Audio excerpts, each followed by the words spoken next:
Friends, कैसे हैं आप सब लोग। उम्मीद करते हैं कि आपको हमारी fundamental of partnership first part की वीडियो पसंद आई होगी।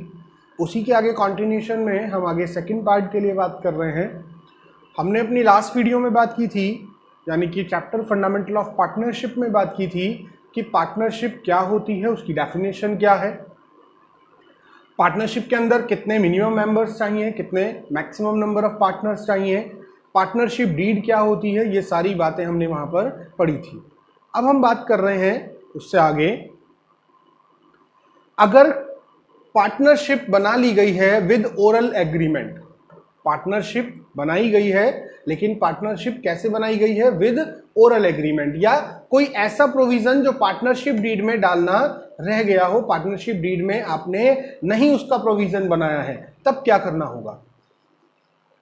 इन case there is no partnership deed और पार्टनरशिप डीड इज साइलेंट, अगर पार्टनरशिप डीड बनाई नहीं गई है या पार्टनरशिप डीड साइलेंट है, हमने लिखा in the absence of partnership deed और where it is silent, then the provisions of Indian partnership act 1932 shall apply.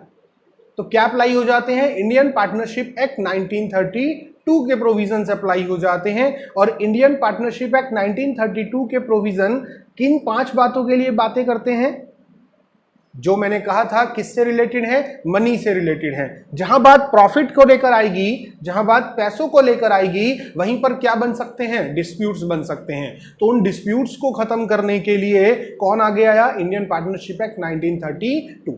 Indian partnership act 1932 इस लॉ के अंदर लिख दिया गया कि अगर आपने डीड नहीं बनाई है या कोई प्रोविजन नहीं लिखा गया है तो फिर आप इन प्रोविजन को मान्यता देंगे।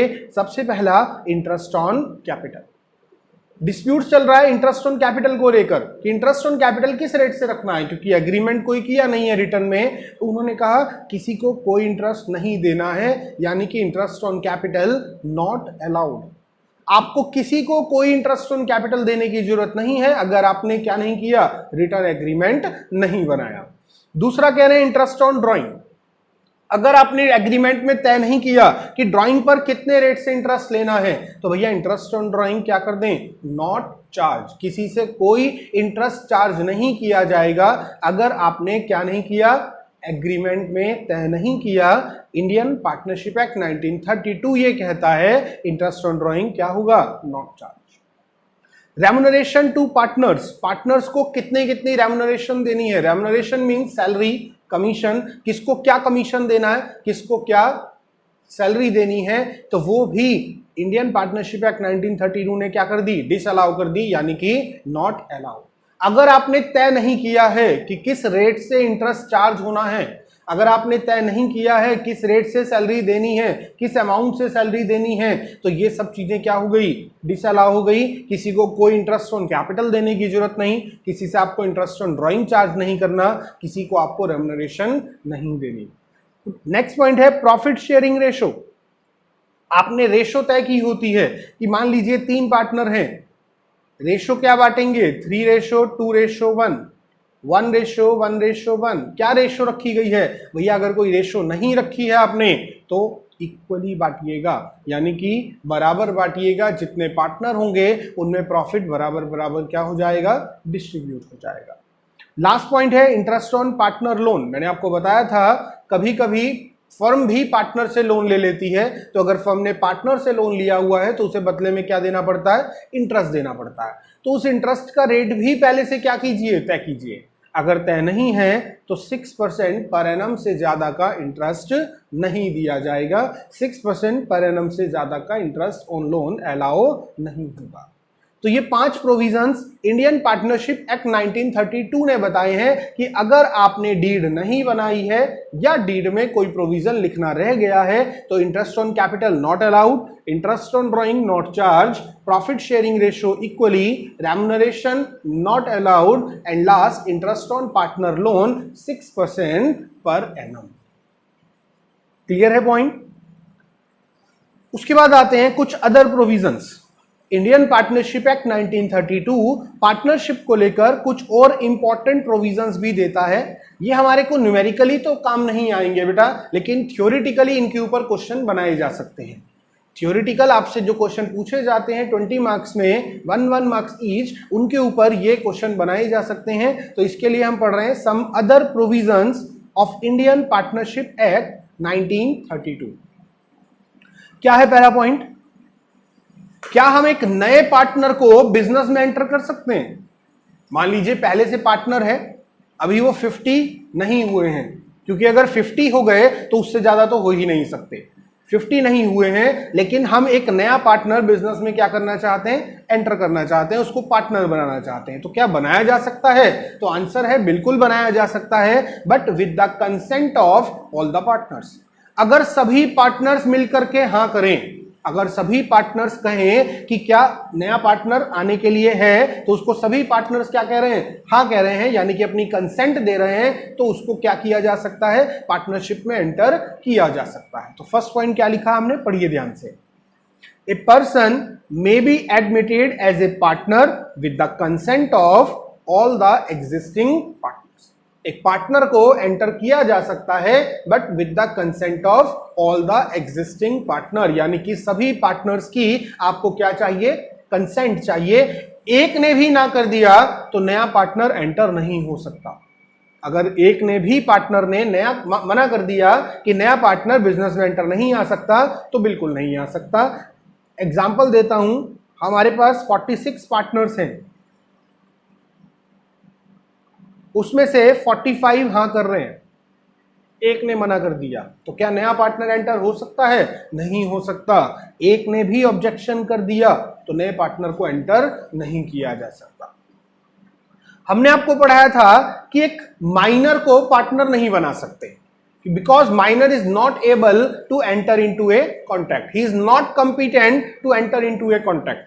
बट यहां पर इंडियन पार्टनरशिप एक्ट 1932 ने कहा कि एक माइनर को भी एंटर कर सकते हैं एज ए पार्टनर, लेकिन उसके पीछे कुछ शर्त रख दी। पहली शर्त यह है कि सभी पार्टनर्स की कंसेंट चाहिए। वो तो वैसे भी चाहिए, आप किसी भी पार्टनर को एंटर करना चाहते हैं तो आपको क्या चाहिए? Consent of all the partner. तो ये शर्त तो वही वाली हो गई सेम। एक दूसरी शर्त रखी, for the benefits of minor partner, सिर्फ और सिर्फ फायदे के लिए एंटर किया जा सकता है। अगर बिजनेस को लॉस हो गया तो उसको लॉस बियर नहीं करना, क्योंकि वो एक माइनर है, 18 साल से कम की एज का व्यक्ति है, तो उसको क्या नहीं दिया जाएगा? लॉस नहीं दिया जाएगा। फर्म ने पार्टनरशिप फर्म ने प्रॉफिट कमाया तो सब में बटेगा, माइनर पार्टनर को भी बटेगा। लेकिन अगर लॉस हुआ तो माइनर पार्टनर को अलग कर बाकी के पार्टनर्स उस लॉस को बांटेंगे। तो क्या लिखा हमने? सेकंड पॉइंट पढ़िए। If all the partners agree, अगर सभी हां करते हैं, a minor may be admitted as a partner for the benefits only. सिर्फ और सिर्फ क्या मिलेगा उसको? बेनिफिट्स मिलेंगे, प्रॉफिट्स मिलेंगे, उसको किसी तरह का कोई लॉस बियर नहीं करना है। यह बात कौन कह रहा है? इंडियन पार्टनरशिप एक्ट 1932 ने कही। थर्ड पॉइंट हमारे पास आता है रजिस्ट्रेशन। ये पॉइंट मैं आपको पहले भी पढ़ा चुका हूं। जिस तरह से प्रोप्राइटरशिप में रजिस्ट्रेशन कराना कंपलसरी नहीं है, सेम उसी तरह से पार्टनरशिप में भी रजिस्ट्रेशन कराना ऑप्शनल है, कंपलसरी नहीं है। लेकिन अगर आप रजिस्ट्रेशन कराएंगे, अगर आप पार्टनरशिप डीड बनाएंगे, तो उसमें आपका ही फायदा है। तो पार्टनरशिप डीड बनाना कोई कंपल्शन नहीं है, रजिस्ट्रेशन कराना कोई कंपल्शन नहीं है, बट ये हमारे लिए हमारी डिजायर है। हमें चाहिए कि हम क्या करें? एग्रीमेंट राइटिंग में करें, क्योंकि अगर हम एग्रीमेंट राइटिंग में नहीं करेंगे तो फ्यूचर में क्या होने वाले हैं? डिस्प्यूट्स होने वाले हैं। और अगर डिस्प्यूट्स हुए तो इंडियन पार्टनरशिप एक्ट 1932 के प्रोविजन अप्लाई होंगे। और इंडियन पार्टनरशिप एक्ट 1932 के प्रोविजन मैंने आपको बताए हैं, उन्होंने क्या कर दिया? सब कुछ डिसअलाउ कर दिया, यानी कि किसी भी पार्टनर को किसी भी तरह का कोई फायदा नहीं हो पाएगा एक्सेप्ट प्रॉफिट। और प्रॉफिट भी कैसे बटेगा? इक्वल बटेगा। तो इसलिए क्या करें? एग्रीमेंट राइटिंग में करें, ताकि फ्यूचर में किसी तरह का कोई दिक्कत नहीं आए। तो लिखा है registration of firm is optional not compulsory. Next point, point number 4। Point number 4, 5, 6 important है, ध्यान से समझें। मान लीजिए पार्टनर है 3, ए, बी और सी। बिजनेस के अंदर 3 पार्टनर हैं, ए, बी एंड सी। हम बिजनेस किस चीज का कर रहे हैं? हमारा बिजनेस है शू स्टोर। अब सी ने क्या किया? इस सी ने एक अलग से बिजनेस कर लिया हमारे कंपटीशन में। क्या खोला? शू स्टोर ही खोला। क्योंकि सी हमारा पार्टनर भी है, उसको सारे हमारे एग्रीमेंट कहां कहां है, कहां से हमारी गुड्स आती हैं, कहां पे गुड्स बिकती हैं, किस तरह से हमारे कस्टमर रिलेशन बनाए जाते हैं, सारी जानकारी थी। उसने अकेले ने एक अलग से शू स्टोर खोल लिया और वहां से प्रॉफिट कमा लिया पूरे साल में 1 लाख। तो पार्टनरशिप एक्ट 1932 ने यह कहा है कि अगर कोई पार्टनर बिजनेस के कंपटीशन में सेम टाइप ऑफ बिजनेस खोलता है तो उससे होने वाला प्रॉफिट भी बिजनेस को दे दिया जाएगा। उससे होने वाला प्रॉफिट भी बिजनेस को दे दिया जाएगा। वो अकेला कंपटीशन में एक नया बिजनेस शुरू नहीं कर सकता। ये डिसअलाउ है। पार्टनरशिप एक्ट 1932 ने इस बारे में हमें मना किया है। क्या कहा है? पढ़िए ध्यान से। उन्होंने लिखा, if a partner carry on a business that is similar to that of the firm in competition. कह रहा है वो एक बिजनेस खोल रहे हैं जो सिमिलर है किसके बिजनेस से? फर्म के बिजनेस से। इन कंपटीशन क्या दे रहे हैं? कंपटीशन दे रहे हैं हमें। And earn profit from it, और उससे क्या कमा लिया? प्रॉफिट कमा लिया। The profit so earn shall be paid to the firm. तो जितना भी प्रॉफिट कमाया गया है वो सारा प्रॉफिट किसको दे दिया जाएगा? फर्म को दे दिया जाएगा। पार्टनर उस प्रॉफिट का एंजॉयमेंट नहीं कर सकता। पार्टनर को वो प्रॉफिट अकेले नहीं मिलेगा। नेक्स्ट पॉइंट दिया गया है, समझते हैं पहले फिर पढ़ेंगे इसको।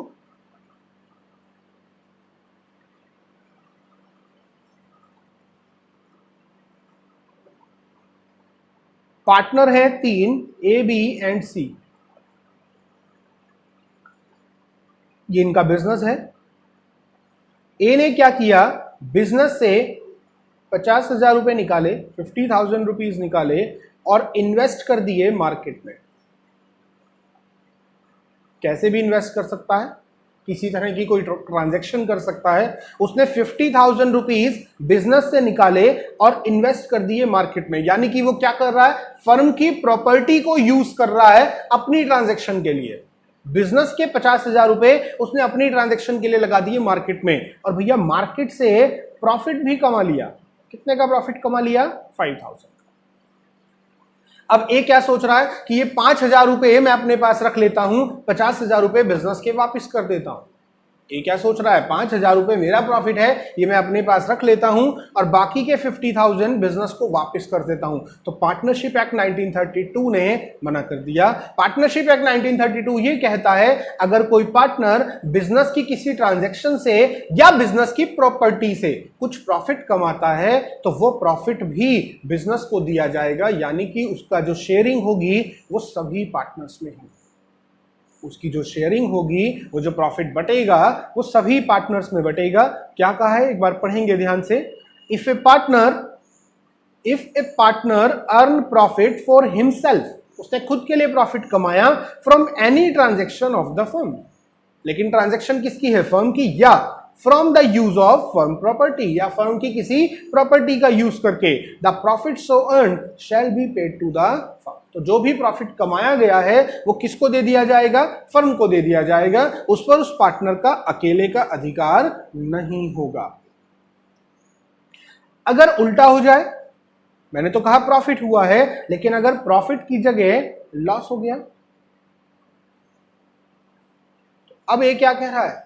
ये कह रहा है प्रॉफिट होता तो बिजनेस का था, लॉस है तो भी बिजनेस का है। तो पार्टनरशिप एक्ट 1932 ने मना कर दिया। पार्टनरशिप एक्ट 1932 ये कहता है कि अगर प्रॉफिट है तो भैया बिजनेस को देना है, सब में बटेगा। लेकिन अगर आपने लॉस कर दिया तो अकेला कौन झेलेगा?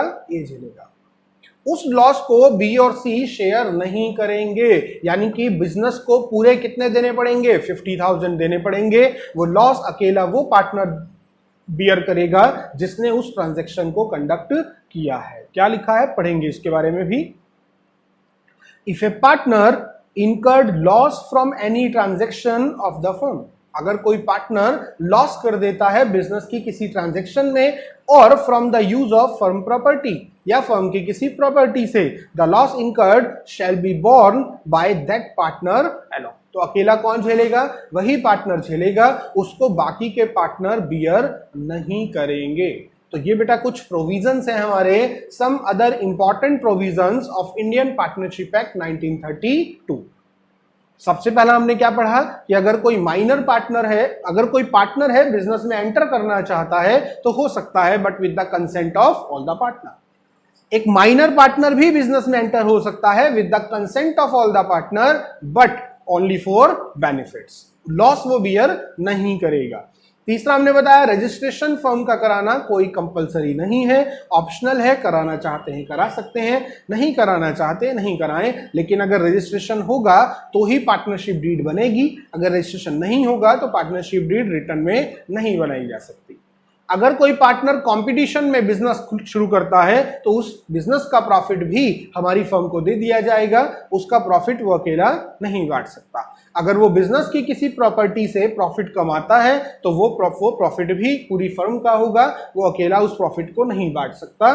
और लास्ट अगर उसको लॉस हो गया तो भैया लॉस अकेला झेलना पड़ेगा। ये बात किसने कही है? इंडियन पार्टनरशिप एक्ट 1932 ने।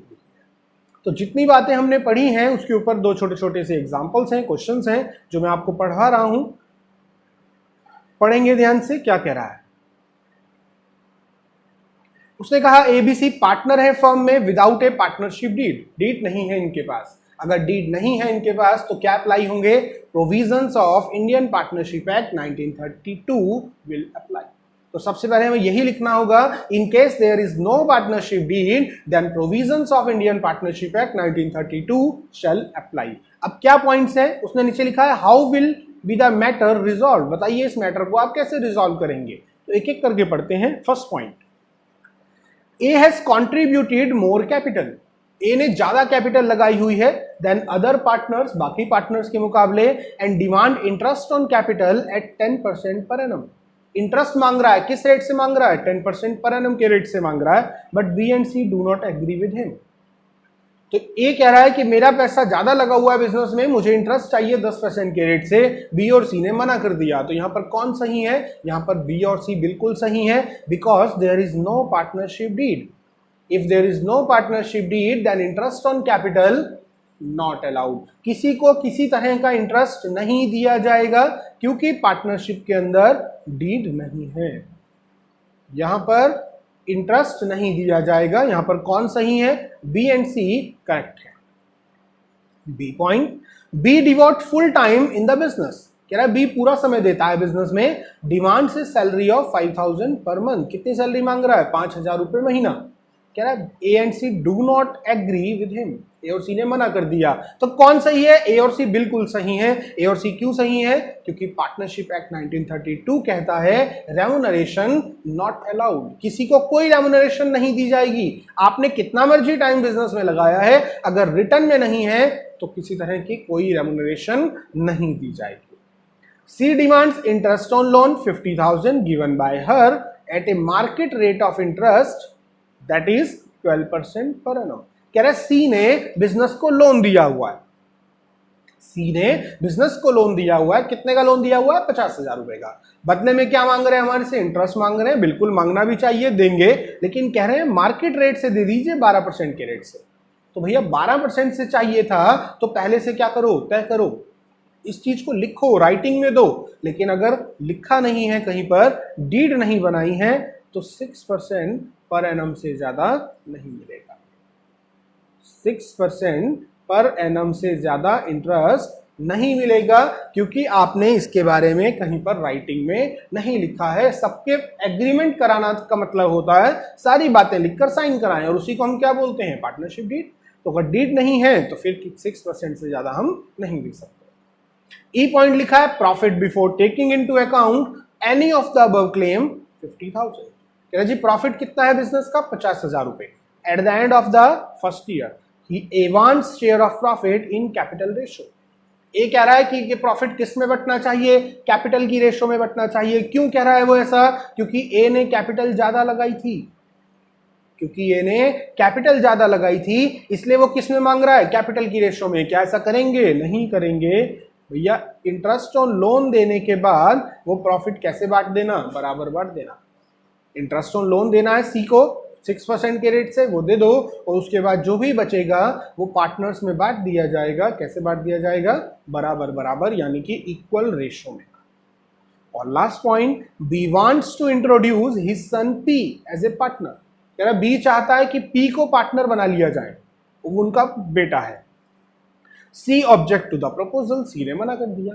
तीन ही तो पार्टनर है, ए बी और सी, और एंटर करना चाह रहे हैं पी को। ए हाँ कर रहा है, बी हाँ कर रहा है, बी का तो बेटा ही है। सी ने मना कर दिया। तो मैंने क्या कहा था, अगर एक ने भी मना कर दिया, एक ने भी अपनी कंसेंट नहीं दी, तो किसी तरह का कोई नया पार्टनर बिजनेस में एंटर नहीं हो सकता। तो लिखेंगे यहां पर नॉट एंटर। तो मैटर रिजॉल्व कर दिया आपने। और आप मैटर रिजॉल्व एक ही तरह से कर सकते हैं जब आपको किसकी नॉलेज है, पार्टनरशिप एक्ट 1932 की नॉलेज है। अच्छा क्वेश्चन था, क्लियर हुई सारी बातें। एक और क्वेश्चन पढ़ते हैं इसी तरह का बेटा, question number 2। Following differences have been arisen among P, Q and R. कह रहा जी कुछ डिफरेंस आ रहे हैं, कुछ दिक्कत आ रही है पी क्यू आर के बीच में। State who is correct in each case, बताइए कौन सही है कौन गलत है। First point, P used 20,000 belonging to the firm। कह रहा है P ने फर्म के 20,000 रुपए उठाए और उनको यूज कर लिया and earned a profit of 5,000, और प्रॉफिट कमा लिया कितने रुपए का, 5,000 रुपीज का। Q and R wants the amount to be given to the firm। Q और R चाहते हैं फर्म को कितने दिए जाएं, 25,000 रुपए दिए जाएं। तो बिल्कुल ठीक कह रहे हैं, P must pay ₹25,000। पी को कितना पे करना पड़ेगा, फर्म को पूरा 25,000 रुपए पे करना पड़ेगा, क्योंकि अगर कोई पार्टनर बिजनेस की प्रॉपर्टी से प्रॉफिट कमा लेता है तो वो प्रॉफिट सभी पार्टनर्स में शेयर होगा। अभी हमने ये पॉइंट पढ़ा था। बी पॉइंट उसका उल्टा है, Q used 5,000 belonging to the firm. क्यों कह रहा है मैं पीछे क्यों रहूं, मैंने भी 5,000 रुपए यूज कर लिए, लेकिन उसने बेचारे ने लॉस कर लिया कितने का, 1,000 का। He wants the firm to bear the loss। वो कह रहा है लॉस भी फर्म बियर करेगी, फर्म बियर करेगी नहीं। Q must pay ₹5,000। Q को फर्म को कितना देना पड़ेगा, पूरे 5,000 रुपए देने पड़ेंगे। यहां पर लॉस फर्म बियर नहीं करेगी, वो पार्टनर अकेला बियर करेगा जिसने वो लॉस किया है। Point number C, P and Q wants to purchase goods from A Limited। P और क्यू चाहते हैं कि हम ए लिमिटेड से गुड्स खरीदें, आर ने मना कर दिया। भैया पार्टनर है पी, क्यू और आर।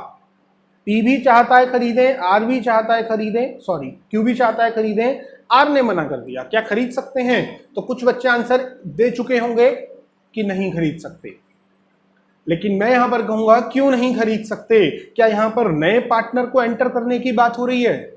वो जो मैंने आपको पॉइंट बताया है कि consent of all the partner is required, वो कहां पर चाहिए, जहां पर नया पार्टनर बिजनेस में एंटर करना है।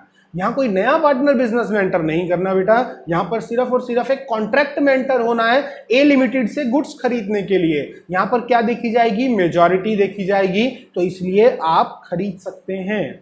मे भी आपकी मर्जी है, आप चाहे तो खरीदें चाहे तो नहीं, क्योंकि 2 पर्सन हाँ के साथ हैं तो आप खरीद लें, कोई प्रॉब्लम किसी तरह की नहीं है। यहां पर क्या देखा जाएगा, majority of partners. Q and R wants to admit C as a partner. अब एक नया पार्टनर एंटर करना है, कह रहा है P does not agree, P ने मना कर दिया, तो सी नॉट एंटर। सी को एंट्री नहीं मिलेगी। क्यों नहीं मिलेगी, क्योंकि एक पार्टनर ने क्या कर दी, अपनी कंसेंट वापस ले ली, नहीं दी। Last point, R had given loan of 1 lakh to the firm. R ने क्या दिया हुआ है, फर्म को लोन दिया हुआ है, and demands interest 10% per annum. और क्या मांग रहा है, इंटरेस्ट मांग रहा है 10% पर एनम के रेट से। क्या देंगे 10%? P and Q do not want to pay the interest. तो भैया हम 6% पर एनम से ज्यादा का इंटरेस्ट नहीं देंगे। क्यों नहीं देंगे 6%? क्योंकि पार्टनरशिप एक्ट 1932 ने कहा है, और पार्टनरशिप एक्ट 1932 एक कानून है, एक लॉ है, और लॉ के ऊपर कभी भी सवाल नहीं उठाए जा सकते। आप नहीं कह सकते कि 6 ही क्यों रखा, 8 क्यों नहीं रखा, 8 ही क्यों रखा, 10 क्यों नहीं रखा, नहीं कह सकते, क्योंकि जो चीजें लॉ में लिख दी गई हैं वो एज इट इज माननी पड़ती हैं। जो कहा गया है वही ट्रुथ है, उसी को ही आपको मानना पड़ेगा। तो कितने से ज्यादा नहीं दे सकते, 6% पर एनम से ज्यादा इंटरेस्ट नहीं दिया जा सकता। क्लियर है? तो ये था हमारा क्वेश्चन नंबर 2 जो हमने थ्योरेटिकल पॉइंट्स के ऊपर पढ़ा है। आप सबको हमारी वीडियो कैसी लगी आप हमें कमेंट सेक्शन में जरूर लिखकर बताएं। नेक्स्ट वीडियो में हम बनाना सीखेंगे profit and loss appropriation account, यानी कि प्रॉफिट को किस तरह से पार्टनर्स में बांटा जाता है, वो बातें हम सारी करेंगे नेक्स्ट वीडियो के अंदर। इसी तरह की वीडियोस के लिए हमारे चैनल को सब्सक्राइब करना ना भूलें। Thank you.